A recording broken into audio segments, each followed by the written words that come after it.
I'm in pain, a lot of pain, and to some extent I've been in pain for almost 5 months. And when you're in pain, you are vulnerable to anxiety. But I'm going to tell you how I make sure anxiety does not get the better of me, even when I'm at my most vulnerable. In early February, I sustained a knee injury playing ice hockey. But despite the smile, I was in a lot of pain, as it was quite a serious injury. But I thought with rest and physio, I'll be up and about in a few months. But 6 weeks into the healing process, my hip on the other leg failed. This injury was even more painful than the knee. I now had no good legs. I could not leave the house. And as I could not use the stairs, I was trapped upstairs. My wife and kids had to do everything for me. A month or so later, just as my hip and knee were improving, my back went with a bulging disc. It was so painful, I could not get out of bed for 4 days. And 2 weeks in, I still wake up in agony every morning. Once again, I've had to rely on my wife and kids to do everything for me. I feel absolutely miserable and useless. When you're feeling down or vulnerable, you can always rely on anxiety to appear. And sure enough, my anxiety did its best. Why did your hip fail? It shouldn't do that. Maybe it's MS or at very least arthritis. You'll probably have to have a hip replacement. It might be hardening of the arteries in your legs. But over the years, I've got very good at dealing with my anxiety. I've become very good at rationalizing. Look, if my right leg can't take any weight, it makes sense that the left hip has failed, as it had to take twice the amount of weight. But as I'm sure you'll know, anxiety doesn't give up that easily. But you were having problems with your hips before you injured your right leg. Damn it, he was right. For the last 2 years, I have been waking up occasionally with a lot of pain in my left hip, and have been struggling to walk when I first get up. Got you. Answer that one, matey boy. I told you should have gone to the doctor. It's probably too late now. You'll be in a wheelchair for life. When your anxiety starts winning the argument, it can be very tempting to act on it. Maybe start Googling MS, narrowing of the arteries, and hip replacements. But it's important to take a step back. Ask yourself what is the more likely cause. And that's exactly what I did. I told you, it's bad posture that was making my hips ache for the last 2 years. I'm too fond of sitting on the recliner. When I sit properly for a few days, the pain goes away. Damn it, he's got me there.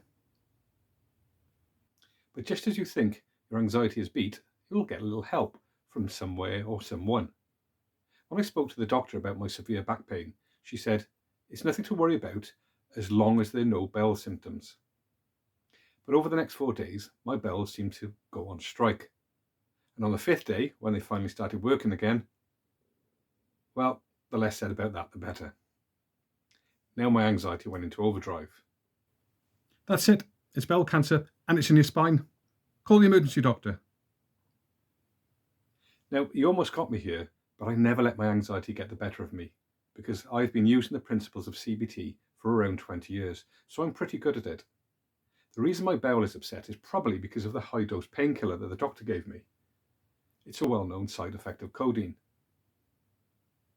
You've always got an excuse, haven't you? It'll be the death of you.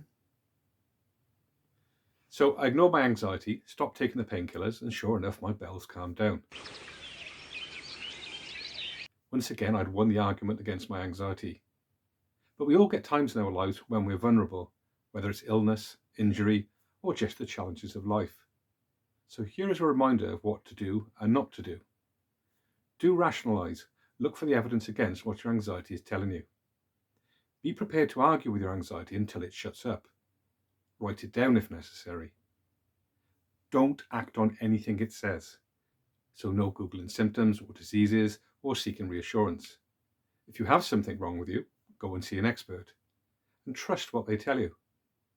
I went to see a physiotherapist who confirmed that my hip pain was greater trochanteric pain syndrome, caused by the left leg compensating for the injured knee on my right leg. The back pain was from overdoing it in the gym, made worse by sitting for long periods in my job.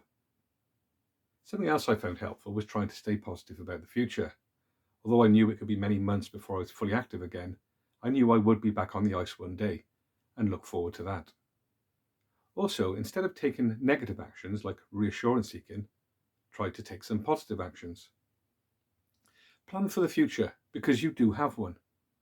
I made some plans to take up yoga to improve my flexibility, so I would not be so vulnerable to injuries in the future. Do something positive with your time. Being stuck in the house limited what I could do, but I started trying new things in the kitchen, like making healthy snacks like hummus, which tasted surprisingly good. Life will throw you a few curveballs occasionally, but if you can ignore your anxiety and stay positive, it will be a lot easier to deal with life's challenges. Take care now.